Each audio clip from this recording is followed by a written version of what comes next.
नमस्कार दोस्तों, डेट है आज की 21 मार्च 2023 और स्वागत है आपका एटोएल डिस्कशन में। 3 इश्यूज आज हम डिस्कस करेंगे डिटेल से। सबसे पहले यूनाइटेड नेशंस सिक्योरिटी काउंसिल में जो इंडिया का कार्यकाल रहा 8वीं बार 2 साल का यूनाइटेड नेशंस सिक्योरिटी काउंसिल के नॉन परमानेंट मेंबर के तौर पे, तो इसमें इंडिया की परफॉर्मेंस कैसी रही, क्या इंडिया की अचीवमेंट रही, वो सब चीज़ें हम डिस्कस करेंगे। दूसरे नंबर पे आर्टिकल ह्यूमन डेवलपमेंट इंडेक्स से संबंधित है। तीसरे नंबर पे मिलेट्स से संबंधित है। Global conference on millets India में आयोजित हुई जिसका इनाग्रेशन प्रधानमंत्री मोदी ने किया। चौथे नंबर पे थोड़ा सा एथिक्स हम डिस्कस करेंगे। और डिस्कशन स्टार्ट करें उससे पहले एक एनेक्डोट है जो आप यूज कर सकते हो ऐसे में एंड एथिक्स में।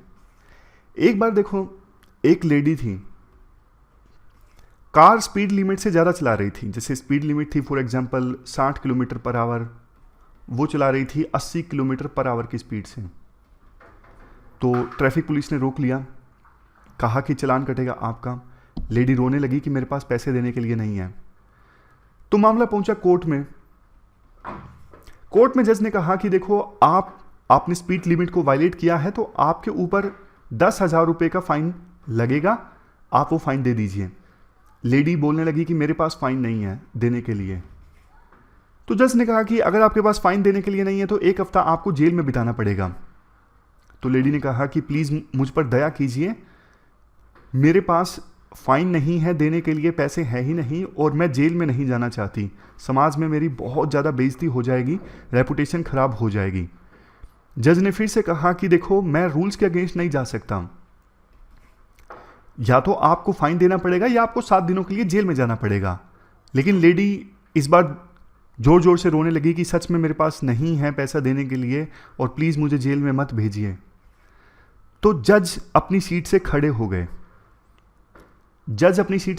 गए। वो लेडी के पास पहुंचे, उन्होंने अपना गाउन उतार दिया, गाउन उतार के पास में रखी एक चेयर पे रख दिया गाउन।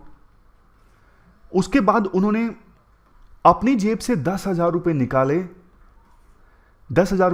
और उस लेडी को दे दिए। सारी कोर्ट में जो बैठे लोग थे हैरान हो गए। उन्होंने फिर से गाउन पहना अपना और वो जज की चेयर पे जाके बैठ गए और उन्होंने फिर से ये बात रिपीट की कि आपको या तो 10,000 रुपये देने पड़ेंगे या फिर आपको 7 दिनों के लिए जेल में जाना पड़ेगा। लेकिन इस बार लेडी के पास में 10,000 रुपये थे जो जज ने गाउन उतार के उस लेडी को दिए थे। देखो, ये जो स्टोरी है ना, बहुत ज़बरदस्त स्टोरी है। आप सिविल सर्वेंट बनोगे, कल को IAS IPS बनोगे, बहुत बार आपके सामने ऐसी सिचुएशन आएगी कि लॉ के अकॉर्डिंग आप सामने वाले की कुछ हेल्प नहीं कर सकते। आपको पता है कि मैं पर्सनल कोई फेवर नहीं दे सकता, अब एज ए IAS या फिर IPS DM होते हुए मैं कुछ नहीं हेल्प कर सकता, लेकिन इंडिविजुअल आप कई बार हेल्प कर सकते हो। तो दोनों चीज़ों के बीच में आप बैलेंस इस्टेब्लिश कर सकते हो। जो आप DM हो ना, उसके अंदर एक इंसान भी है। DM आपको रोक रहा है, DM की पोस्ट आपको रोकती है कि बिना राशन कार्ड के आप किसी की हेल्प नहीं कर सकते, आप उसी को अनाज नहीं दिलवा सकते। लेकिन आप एक ह्यूमन बीइंग हो, आपको पता है वो डिजर्व कर रहा है, लेकिन अभी उसका राशन कार्ड नहीं है, तो एज ए इंडिविजुअल आप हेल्प कर सकते हो। कंपैशन शो करता है जज का ये काम। तो ये पूरा आर्टिकल नहीं था, स्टोरी एनेक्डोट था। तो चलिए डिस्कशन स्टार्ट करते हैं। फर्स्ट इंपोर्टेंट आर्टिकल में हम डिस्कस करेंगे 2 साल तक जो India United Nations Security council का नॉन परमानेंट मेंबर रहा, इसमें इंडिया की क्या अचीवमेंट रही। आप GS पेपर 2 के इस टॉपिक से आर्टिकल को रिलेट कर सकते हो। देखो, ये 8वीं बार था कि India United Nations Security council का नॉन परमानेंट मेंबर बना। यूनाइटेड नेशंस सिक्योरिटी काउंसिल में ना 5 परमानेंट मेंबर होते हैं और 10 नॉन परमानेंट, जो कि रोटेशनल बेसिस पर चुने जाते हैं 2 साल के लिए। तो इंडिया 7 बार चुना जा चुका था। 1 जनवरी 2021 से 8वीं बार इंडिया की जो टर्म है स्टार्ट हुई सिक्योरिटी काउंसिल में नॉन परमानेंट मेंबर के तौर पे। और इस आर्टिकल में डिस्कस किया जा रहा है कि 8वीं बार जो इंडिया का 2 साल का कार्यकाल रहा सिक्योरिटी काउंसिल के नॉन परमानेंट मेंबर के तौर पे, तो इंडिया ने कैसा काम किया, किन किन चीज़ों पर फोकस किया। ये आर्टिकल देखो TS त्रिमूर्ति ने लिखा है। ये कहते हैं कि 2 साल तक इंडिया जो मेंबर था ना सिक्योरिटी काउंसिल का नॉन परमानेंट, 2 साल में से 18 महीनों तक तो मैं ही परमानेंट रिप्रेजेंटेटिव था काउंसिल में इंडिया की तरफ से। तो इस दौरान इंडिया ने काफ़ी अच्छा काम किया। इंडिया का फोकस 5 एरियाज पर था: maritime security, terrorism, UN peace keeping, reformed multilateralism और सबसे लास्ट में ग्लोबल साउथ, मतलब जो डेवलपिंग और गरीब कंट्रीज हैं। India 3 important United Nations Security council की कमेटीज का चेयरमैन चुना गया: तालिबान सैंक्शंस कमेटी, दूसरे नंबर पे लीबियन सैंक्शन कमेटी और तीसरे नंबर पे counter terrorism committee. Next point, ये देखो पहली बार हुआ कि भारत का कोई प्रधानमंत्री यूएनएससी की मीटिंग को चेयर करता है। ये मीटिंग थी मैरीटाइम सिक्योरिटी के ऊपर। मैरीटाइम सिक्योरिटी के ऊपर ही प्रेसिडेंशियल स्टेटमेंट आई, जिसमें पूरा डॉक्यूमेंट इशू हुआ। वो जो स्टेटमेंट थी ना प्रेसिडेंट की, वो एक प्रकार से पूरा डॉक्यूमेंट था मैरीटाइम सिक्योरिटी के ऊपर। इस डॉक्यूमेंट में डायरेक्ट रेफरेंस थी यूनाइटेड नेशंस की convention on the laws of sea के ऊपर। बताया गया कि ये जो कन्वेंशन है ना, ये एक प्रकार से लीगल फ्रेमवर्क प्रोवाइड करता है मैरीटाइम एक्टिविटीज़ को गवर्न करने के लिए। इस डॉक्यूमेंट में बहुत सारी बातें बोली गई प्रेसिडेंट की तरफ से कि फोकस होना चाहिए freedom of navigation, anti piracy, combating terrorism, इन सब चीज़ों के ऊपर। इसके बाद राइटर बोलते हैं देखो 2 सालों में ना यूनाइटेड नेशंस सिक्योरिटी काउंसिल के एजेंडा में पुराने कन्फ्लिक्ट्स तो आए ही, लेकिन कुछ नए कन्फ्लिक्ट्स भी ऐड हो गए जिन पे चर्चाएं हुई। जैसे म्यांमार में सत्ता परिवर्तन हो गया, वहाँ पे मिलिट्री ने सत्ता पर कब्जा कर लिया। अफगानिस्तान में तालिबान ने कब्जा कर लिया। इथोपिया की लड़ाई हुई पड़ोसी देशों के साथ में। हमने ससे थ्रूर का जो आर्टिकल डिस्कस किया था उसमें डिस्कस किया था इथोपिया और अरिट्रिया, इनकी आपस में लड़ाई हुई। Mali, Syria, Palestine, Yemen, Haiti, Libya, Sahel, Ukraine, इन सब इश्यूज पर चर्चा ही हुई यूएनएससी में 2 साल में, दिसंबर 2022 तक, जब इंडिया ने अपनी मेंबरशिप को छोड़ा। और काउंसिल जो थी वो पहले की तरह पोलराइज्ड रही। 3 देश एक तरफ, यूएस, यूके, फ्रांस ये एक तरफ, रशिया, चाइना ये एक तरफ, मतलब परमानेंट मेंबर्स की अगर हम बात करें। इंडिया ने कोशिश की कि इंडिया को इनको सेम पेज पे लाया जाए, लेकिन देखो वो पॉसिबल नहीं हो उसका। इन देशों के बीच में जो डिवीजन है ना वो बहुत गहरी है, तो इन देशों को एक पेज पे लाना बहुत मुश्किल है। अब इसके बाद म्यांमार का एग्जाम्पल दिया जाता है। म्यांमार में जो कू हो गया था ना 1 फरवरी 2021 को, अब जो परमानेंट मेंबर्स हैं वो अलग अलग डायरेक्शन में जा रहे थे। चाइना का अलग स्टैंड था म्यांमार के मुद्दे पे क्या होना चाहिए, यूएस का अलग स्टैंड था। आसियान कंट्रीज, जिसका म्यांमार खुद मेंबर है, आसियान ने कहा कि ध्यानपूर्वक चलो, पूरा सैंक्शंस मत लगा दो, म्यांमार को आइसोलेट मत होने दो, फिर ये चाइना की गोद में जाके बैठ जाएगा। इंडिया के लिए म्यांमार बहुत इंपॉर्टेंट है। इंडिया म्यांमार के साथ 1700 किलोमीटर की बाउंड्री शेयर करता है। इंसर्जेंसी में म्यांमार हमारी मदद करता है। तो इंडिया के लिए जरूरी था कि म्यांमार में वायलेंस को रोकना, स्टेबिलिटी इस्टेब्लिश करना, ये इंश्योर करना वहां पे डेमोक्रेटिक प्रोसेस जल्द से जल्द स्टार्ट हो। तो म्यांमार के ऊपर जो रेजोल्यूशन पास हुआ ना दिसंबर 2022 में, काफी बैलेंस्ड और कॉम्प्रिहेंसिव था, जो इंडिया के लिए एक अचीवमेंट है। अब म्यांमार के बाद तालिबान की बात की जाती है। तालिबान ने कब्जा कर लिया था अफगानिस्तान की सत्ता पर अगस्त 2021 में। तो इंडिया ने नेगोशिएशन करवाई इस इशू पर और यूएनएससी रेजोल्यूशन 2593 ये पास करवाया। इसमें काफ़ी सारी बातें बोली गई, जैसे अफगान सोइल का इस्तेमाल नहीं होने देगा तालिबान क्रॉस बॉर्डर टेररिज्म के लिए, वुमेन, माइनॉरिटीज, चिल्ड्रन, इन सब के अधिकारों को प्रोटेक्ट किया जाएगा अफगानिस्तान में तालिबान के रूल के अंतर्गत। नेक्स्ट, इंक्लूसिव गवर्नमेंट इस्टेब्लिश की जाएगी जिसमें माइनॉरिटीज का ख्याल रखा जाएगा और अफगानिस्तान को ह्यूमैनिटेरियन असिस्टेंस प्रोवाइड की जाए। ये सारी बातें बोली गई यूएनएससी रेजोल्यूशन 2593 में। इसके बाद देखो राइटर कहते हैं तालिबान के ऊपर ये रेजोल्यूशन बड़ी अचीवमेंट थी, क्योंकि यूएन का सेक्रेटरीट और वेस्टर्न कंट्रीज तालिबान से बात कर रहे थे, नेगोशिएट कर रहे थे, एंगेज कर रहे थे बिना किसी नतीजे के। तो ये रेजोल्यूशन फर्म पोजीशन शो करता है तालिबान के अगेंस्ट। अब यूक्रेन कन्फ्लिक्ट की बात आती है। यूक्रेन कन्फ्लिक्ट के ऊपर ना इंडिया ने इंडिपेंडेंट स्टैंड लिया कि डायलॉग होना चाहिए, डायलॉग से पीस इस्टेब्लिश होनी चाहिए। काफी सारे डेवलपिंग कंट्रीज को यह स्टैंड पसंद आया, क्योंकि वेस्टर्न कंट्रीज ने अपना स्टैंड ले लिया था। इंडिया बातचीत से पीस इस्टेब्लिश करवाना चाहता था। तो इंडिया ने रशिया के ऊपर जो सैंक्शंस लगाए गए उसके खिलाफ बोला, क्योंकि इससे ऑयल, फूड, फर्टिलाइजर से इनकी कमी हो गई है ग्लोबल सप्लाई चेन्स में, और बहुत सारे देशों को ये चीजें नहीं मिल पा रही हैं या फिर बहुत महंगी मिल रही हैं। इसके बाद अभी G20 की प्रेसिडेंसी इंडिया के पास है। तो इंडिया ने ये सारी चीज़ें जो करवाई अपनी यूनाइटेड नेशंस सिक्योरिटी काउंसिल की मेंबरशिप के दौरान, अब G20 की प्रेसिडेंसी इंडिया के पास है, तो उन चीज़ों को अब कॉन्क्रीटली यानी मजबूती से इंप्लीमेंट भी करवाने का समय आ गया है। जैसे देखो, जब इंडिया सिक्योरिटी काउंसिल का मेंबर था तब इंडिया ने बोला कि डायलॉग से पीस इस्टेब्लिश होनी चाहिए, तो अब इंडिया डायलॉग करवाए, मीडिएशन करे। पहले पोजीशन इंडिया ने शो की थी, अब उस पोजीशन को एक्शन देने का टाइम आ गया है। अब इसके बाद राइटर बोलते हैं लास्ट में कि टेररिज्म के मुद्दे पर इंडिया ने अपना फोकस इंक्रीज कर दिया है। अक्टूबर 2022 में इंडिया सिक्योरिटी काउंसिल की चेयरमैनशिप इंडिया के पास थी, तो उस समय यूनाइटेड नेशंस सिक्योरिटी काउंसिल काउंटरशिप टेररिज्म कमेटी की मीटिंग ऑर्गेनाइज हुई। इंडिया में ये मीटिंग ऑर्गेनाइज हुई थी। इंडिया ने देखो यूएनएससी रेजोल्यूशन 1267 सैंक्शंस में कुछ टेररिस्ट को लिस्ट करने की कोशिश की, लेकिन कोशिश रोक दी गई चाइना के द्वारा, क्योंकि चाइना के पास वीटो पावर है। बाद में इंडिया का जो प्रपोजल था कि अब्दुल रहमान मक्की, लश्कर तोयबा का जो चीफ है, इसको सैंक्शन लिस्ट में डाल दिया जाए। इंडिया के इस प्रपोजल को अप्रूवल मिल गया यूनाइटेड नेशंस सिक्योरिटी काउंसिल से। तो ये पहली बार था कि इंडिया ने कोई रेजोल्यूशन प्रपोज किया टेररिस्ट को लिस्ट करने से संबंधित, और उसे स्वीकार कर लिया गया हो, अप्रूवल मिल गया हो यूनाइटेड नेशंस सिक्योरिटी काउंसिल के द्वारा। इंडिया देखो यूएन पीस कीपर्स में लार्जेस्ट कंट्रीब्यूटर रहा है, खास करके वुमेन पीस कीपिंग ने इंडिया ने बहुत कंट्रीब्यूट किया है। तो यूनाइटेड नेशंस सिक्योरिटी काउंसिल ने एक प्लेटफॉर्म लॉन्च किया, यूनाइट अवेयर टेक्नोलॉजी प्लेटफॉर्म।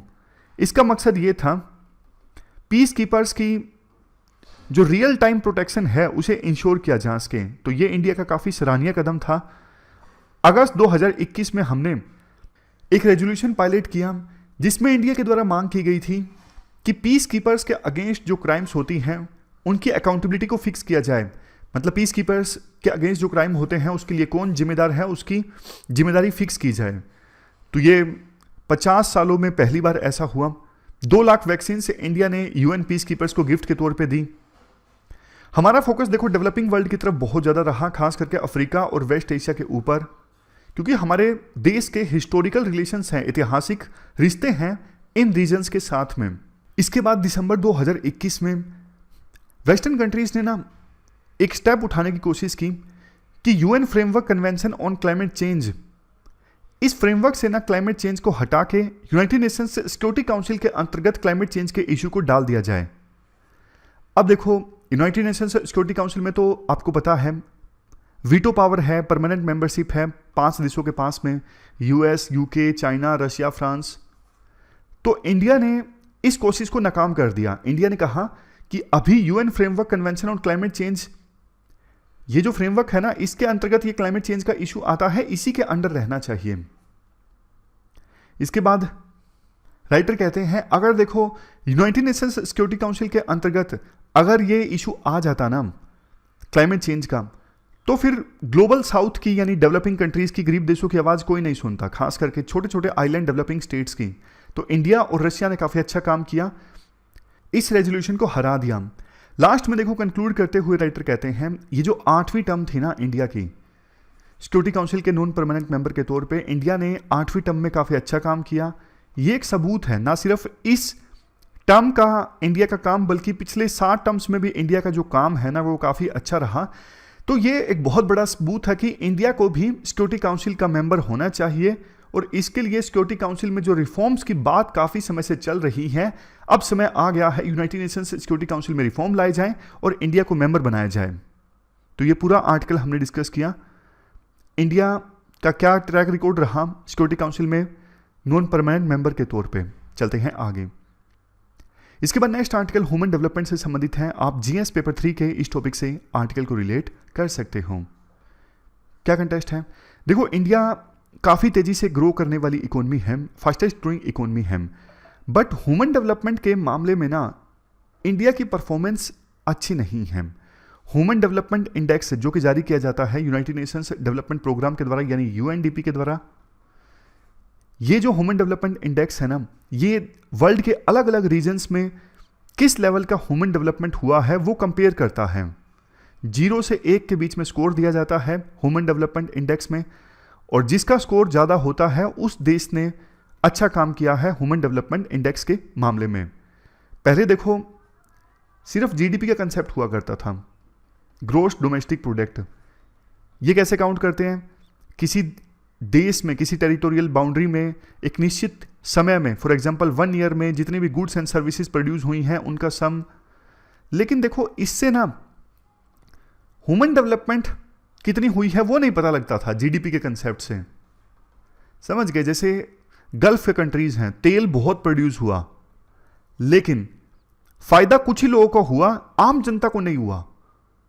आम जो ह्यूमन बीइंग है वहां पे रहते हैं, उस देश के नागरिक हैं, उनकी ज्यादा डेवलपमेंट नहीं हुई। इसलिए इस कंसेप्ट की आवश्यकता पड़ी थी ह्यूमन डेवलपमेंट इंडेक्स की। 3 चीजों के बेस पे ये इंडेक्स जारी होता है। लाइफ एक्सपेक्टेंसी, कि एक एवरेज जो पर्सन है वो कितना जीता है। दूसरे नंबर पे नॉलेज, नॉलेज मतलब एक्सपेक्टेड ईयर ऑफ स्कूलिंग किसी भी बच्चे की और मीन ईयर ऑफ स्कूलिंग, इन दो चीजों को काउंट किया जाता है नॉलेज के पैरामीटर में। और तीसरे नंबर पे decent standard of living. Standard of living में क्या आता है? Gross national income per capita. समझ गए? तो ये 3 ओवरऑल पैरामीटर्स के आधार पर ह्यूमन डेवलपमेंट इंडेक्स निकाला जाता है। इंडिया का स्थान कितना है? 2021-22 का डेटा है, इंडिया का स्थान है 132 आउट ऑफ 191, जबकि बांग्लादेश हमसे ऊपर है 129 आउट ऑफ 191, और श्रीलंका तो हमसे काफी ऊपर है 73 आउट ऑफ 191। तो इंडिया का स्थान काफी पीछे है। इंडिया का देखो साइज इन देशों से काफी बड़ा है, बांग्लादेश से, श्रीलंका से। पॉपुलेशन इंडिया की काफी बड़ी है। तो इंडिया में देखो, चलो ओवरऑल तो इंडिया की जो रैंक है सो है कम है काफी ज्यादा। इंडिया जैसे बड़े साइज के देश को ना प्रोविंस लेवल पे भी कंपेयर करना जरूरी है। जैसे इंडिया के विभिन्न राज्यों में ह्यूमन डेवलपमेंट इंडेक्स कितना है उस पर भी चर्चा होनी चाहिए।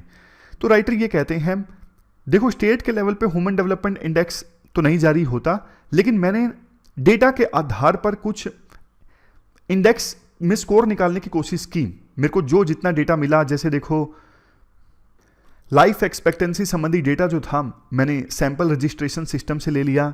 मीन और एक्सपेक्टेड ईयर ऑफ स्कूलिंग का जो डेटा था मैंने नेशनल फैमिली हेल्थ सर्वे से उठा लिया। तो राइटर बोलते हैं ये 3 जो बड़े बड़े पैरामीटर्स थे ना, मैंने स्टेट लेवल पे डेटा उठाया यहां से, जैसे सैंपल रजिस्ट्रेशन सिस्टम से लाइफ एक्सपेक्टेंसी संबंधित estimate, national family health survey 5 से स्कूलिंग संबंधित डेटा। इसके अलावा राइटर ये कहते हैं gross national income per capita का डेटा अनअवेलेबल था स्टेट के लेवल पे, तो मैंने इसके लिए फिर gross state domestic product per capita का डेटा यूज किया, और ये डेटा मैंने आरबीआई से उठाया। तो इस प्रकार से मैंने स्टेट लेवल पे भी ह्यूमन डेवलपमेंट इंडेक्स को जारी करने की कोशिश की, कर दिया राइटर ने। अब राइटर की फाइंडिंग्स में ये बातें सामने आती हैं, जैसे देखो दिल्ली को ह्यूमन डेवलपमेंट इंडेक्स में टॉप स्थान प्राप्त हुआ और बिहार को सबसे नीचे वाला स्थान प्राप्त हुआ। राइटर के अनुसार 5 स्टेट्स या फिर यूटीज जो ह्यूमन डेवलपमेंट इंडेक्स में सबसे ऊपर वाले स्थान पे आए वो इस प्रकार से हैं: दिल्ली, गोवा, केरला, सिक्किम, चंडीगढ़। दिल्ली और गोवा का जो ह्यूमन डेवलपमेंट इंडेक्स का स्कोर है वो 0.799 से ऊपर है। मतलब दिल्ली और गोवा वो ईस्टर्न यूरोप के कंट्रीज के बराबर आते हैं ह्यूमन डेवलपमेंट इंडेक्स स्कोर के मामले में। इसके अलावा 19 जो स्टेट्स है ना, इंक्लूडिंग केरला, महाराष्ट्र, तमिलनाडु, हरियाणा, पंजाब, तेलंगाना, गुजरात, आंध्र प्रदेश, इनका जो स्कोर है ना वो 0.7 से लेके 0.799 के बीच में है। समझ गए? तो इनको हाई ह्यूमन डेवलपमेंट स्टेट्स में क्लासिफाई किया गया। और नीचे के जो 5 स्टेट्स हैं वो इस प्रकार से हैं: बिहार, उत्तर प्रदेश, मध्य प्रदेश, झारखंड और असम। ये मीडियम लेवल के, यहां पर मीडियम लेवल का ह्यूमन डेवलपमेंट है। इस कैटेगरी में देखो कुछ और राज्य भी आते हैं, जैसे उड़ीसा, राजस्थान, वेस्ट बंगाल। यहां पर जो ह्यूमन डेवलपमेंट इंडेक्स का स्कोर है ना, नेशनल एवरेज से कम है।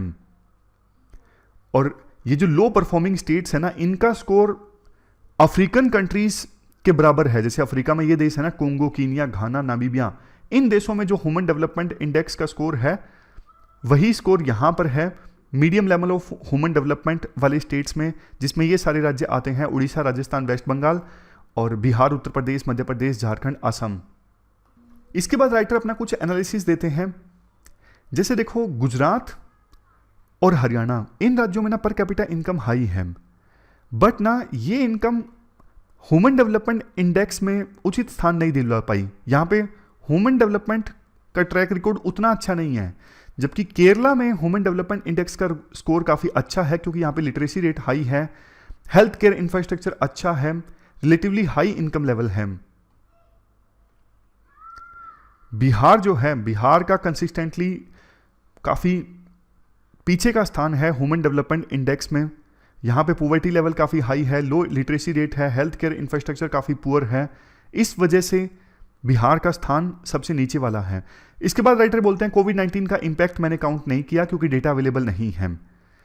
लास्ट में राइटर ये बोलते हैं, देखो देश में जो अभी देश इंडिया जो है हाईएस्ट मतलब फास्टेस्ट ग्रोइंग इकोनॉमी है, तो जो डेवलपमेंट इंडिया में आए ना वो इवनली डिस्ट्रीब्यूटेड होनी चाहिए। देश के अलग अलग रीजन्स में डेवलपमेंट का लाभ मिले, ये सुनिश्चित करना जरूरी है। लेकिन ना डिस्क्रिपेंसीज हैं, कई कई राज्य बहुत ज़्यादा डेवलप्ड आए हैं, मतलब उनका स्थान ऊपर आया है, कहीं कई राज्यों का बहुत नीचे, जैसे बिहार जैसे राज्यों का, दिल्ली का बहुत ऊपर, उनका स्कोर काफ़ी हाई। इसका रीज़न एक ये भी है, इंडिया की टॉप 10% जो पॉपुलेशन है ना, उसके पास 77% वेल्थ है, वो इन्हीं राज्यों में रहती है, दिल्ली जैसे राज्यों में, दिल्ली में, महाराष्ट्र में। तो नीचे वाले जो लोग हैं ना इनकम में, उनको बेसिक एमिनिटीज नहीं मिल पा रही हैं, हेल्थ केयर और एजुकेशन का लाभ नहीं मिल पा रहा है। इसके अलावा इंडिया ने ना पॉवर्टी को रिड्यूस करने में तो अच्छी खासी प्रोग्रेस रजिस्टर की है। इंडिया में आज के समय में ज़्यादा लोग हेल्थ केयर और एजुकेशन को एक्सेस कर पा रहे हैं, लेकिन क्वालिटी अभी भी पुअर है। सरकारी स्कूलों में एजुकेशन की क्वालिटी पुअर है, हॉस्पिटल में इलाज की क्वालिटी पुअर है, ये दिक्कत है। समझ गए? मतलब एजुकेशन में, प्राइमरी एजुकेशन में अभी नियर 100% इनरोलमेंट है, लेकिन क्वालिटी जो एजुकेशन की वो काफ़ी पुअर है। तो लास्ट में राइटर ये सजेशन देते हैं, जो इनकम इनइक्वालिटी है ना उसको एड्रेस करना जरूरी है। जेंडर इनइक्वालिटी, जो जेंडर गैप है एजुकेशन को एक्सेस करने में, डिजिटलाइजेशन को एक्सेस करने में, उसे एड्रेस करना जरूरी है। इन्वायरमेंट चैलेंजेस को एड्रेस करना जरूरी है। इसके बाद कुछ और भी चीज़ें हैं, सरकार इन्वेस्ट करे सोशल इंफ्रास्ट्रक्चर में, जैसे हेल्थ केयर में, एजुकेशन में। राइटर कहते हैं वैसे तो देखो इन चीज़ों पे ना सरकार को ओवरऑल ही ज़्यादा फोकस करना चाहिए, लेकिन जो अंडर डेवलप्ड स्टेट्स हैं जैसे बिहार, झारखंड, असम जैसे, जो पिछड़ गए हैं ह्यूमन डेवलपमेंट के मामले में, वहाँ पर तो और भी ज़्यादा सरकार इन्वेस्ट करे सोशल इंफ्रास्ट्रक्चर जैसे हेल्थ केयर में, एजुकेशन में, बेसिक जो घरों को एमिनिटीज़ मिलनी चाहिए जैसे access to clean water, sanitation, clean fuel, electricity, internet, इन सब चीज़ों पर सरकार फोकस करे अंडर डेवलप्ड स्टेट्स में। मतलब कुल मिला के पॉइंट्स राइटर का ये है, ह्यूमन डेवलपमेंट में सरकार ज़्यादा इन्वेस्ट करे, इससे जॉब क्रिएशन भी होगा यूथ के लिए और पॉवर्टी भी कम होगी। तो ये पूरा आर्टिकल हमने डिस्कस किया ह्यूमन डेवलपमेंट से संबंधित। इसके बाद नेक्स्ट जो आर्टिकल है वो मिलेट से संबंधित है। आप जीएस पेपर 3 के इस टॉपिक से आर्टिकल को रिलेट कर सकते हो। मिलेट्स, प्रधानमंत्री मोदी ने ना हाल ही में ग्लोबल कॉन्फ्रेंस ऑन मिलेट्स का इनाग्रेशन किया, और प्रधानमंत्री मोदी ने कहा इस मौके पे जो मिलेट्स है ना, जैसे ज्वार, बाजरा, रागी, ये डोर टू प्रोस्पेरिटी है, यानी समृद्धि का दरवाजा है एक प्रकार से।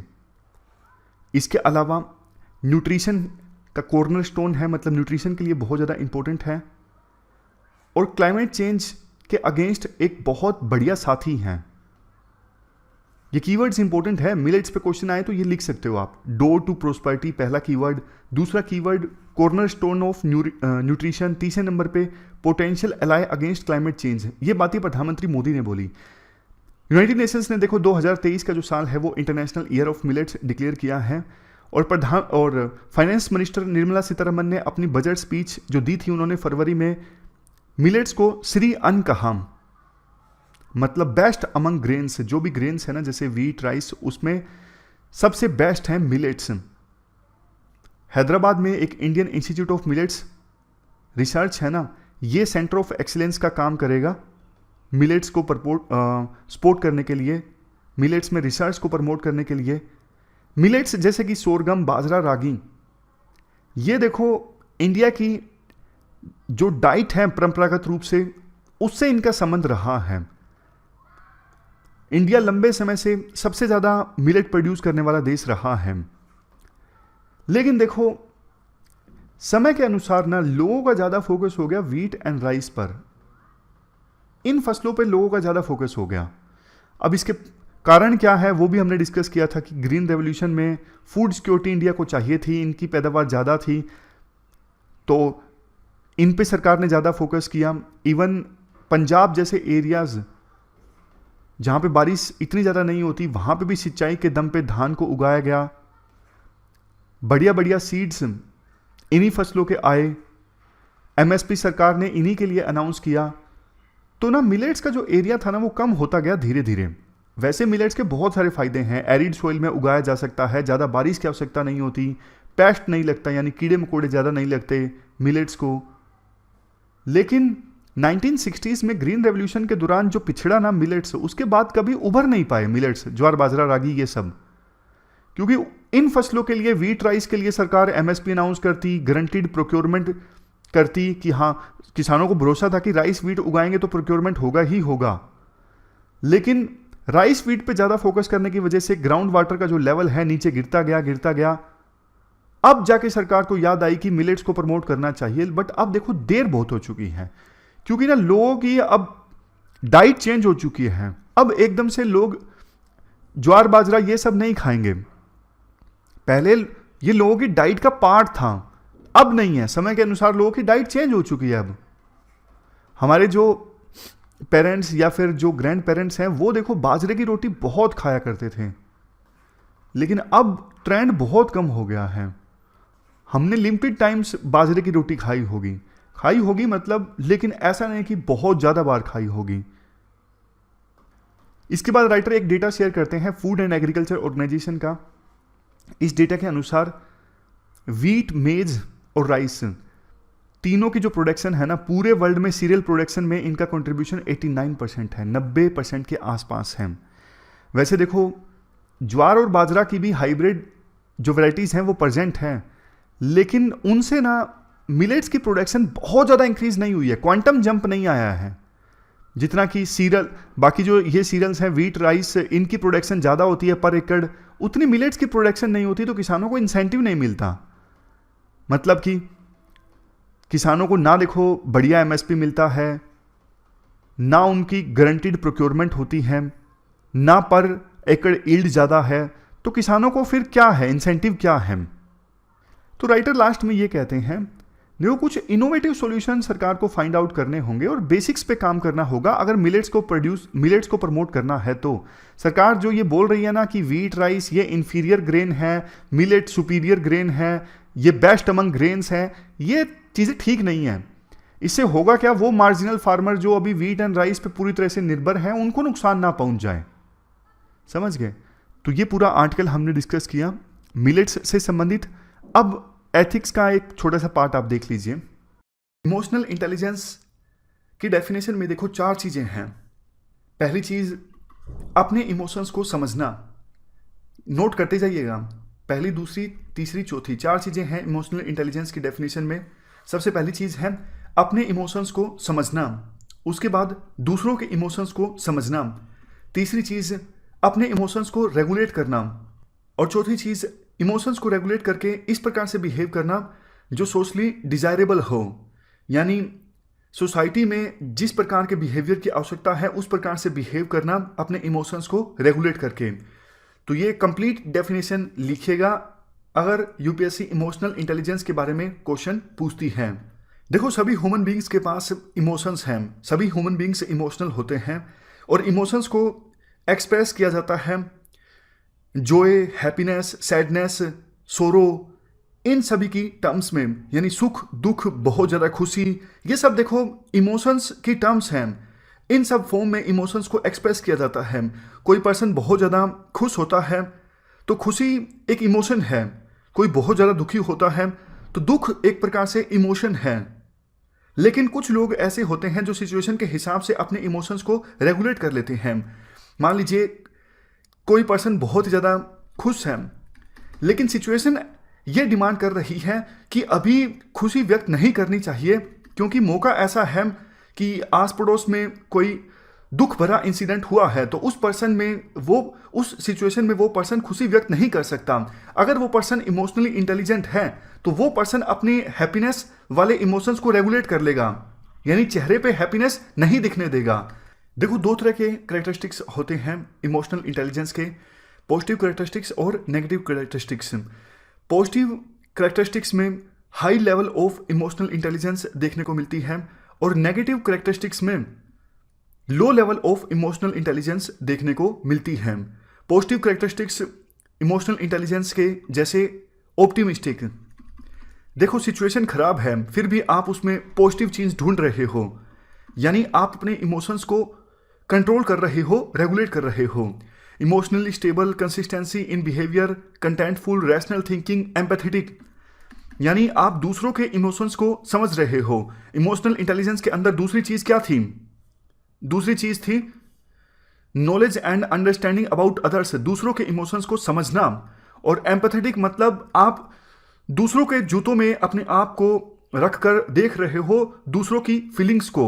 तो इसका मतलब आप एम्पैथेटिक हो, मतलब आप में इमोशनल इंटेलिजेंस बहुत ज़्यादा है, आप दूसरों के इमोशंस को अच्छे से समझ रहे हो। Next, compassionate, doesn't think in black and white. Black and white में सोचने का मतलब है, कई लोग ऐसे होते हैं ना जो आर या पार सोचते हैं, आर या पार, यूपीएससी क्लियर हुआ नहीं हुआ तो काइंड ऑफ नेगेटिव थिंकिंग कि मैं बुरा कर लूंगा अपने आप के साथ। तो जो इमोशनली इंटेलिजेंस लोग होते हैं वो दूसरे सॉल्यूशंस पे काम करते हैं, सिर्फ ब्लैक एंड व्हाइट में नहीं सोचते, आर या पार में नहीं सोचते, वो दूसरे सॉल्यूशंस पे काम करते हैं, बीच का रास्ता अपनाते हैं, अपने इमोशंस को कंट्रोल करते हैं। उसी प्रकार से ये दूसरे कैरेक्टरिस्टिक्स हैं। अब हम इमोशनल इंटेलिजेंस के नेगेटिव कैरेक्टरिस्टिक्स की बात करते हैं। देखो, कोई पर्सन पैसिमिस्टिक है तो इसका मतलब वो अपने इमोशंस को कंट्रोल नहीं कर पा रहा है। इमोशनली अनस्टेबल होना, inconsistency in behaviour, discontentful, irrational thinking, stereotyping मतलब दूसरों के बारे में राय बना लेना, डिसकंपैशनेट, इनडिफरेंट मतलब दूसरों के साथ क्या कुछ हो रहा है उसको पूरी तरह से इग्नोर कर देना, एक प्रकार से जिसे कहा जाता है उदासीन रवैया, इनडिफरेंट अप्रोच, कि आप पे कोई असर ही नहीं हो रहा है, ये गलत अप्रोच है। आपके अंदर ऐसे इमोशंस होने नहीं चाहिए। मान लो आप रोड से गुजर रहे हो और साइड में किसी का एक्सीडेंट हुआ है, वहां पे कोई और नहीं है, आप सीधा सीधा चले जाते हो, आप पे कोई असर ही नहीं हो रहा है, तो इसका मतलब आपके अंदर इमोशंस नहीं है। अगर आप उस पर्सन की मदद करते हो, अच्छे से कंपैशन दिखाते हो तो इसका मतलब आपके अंदर इमोशनल इंटेलिजेंस है। तो ये सारे जो कैरेक्टरिस्टिक्स हैं वो नेगेटिव कैरेक्टरिस्टिक्स हैं इमोशनल इंटेलिजेंस के। इस डिस्कशन में फिलहाल इतना ही है। Thank you very much for discussion.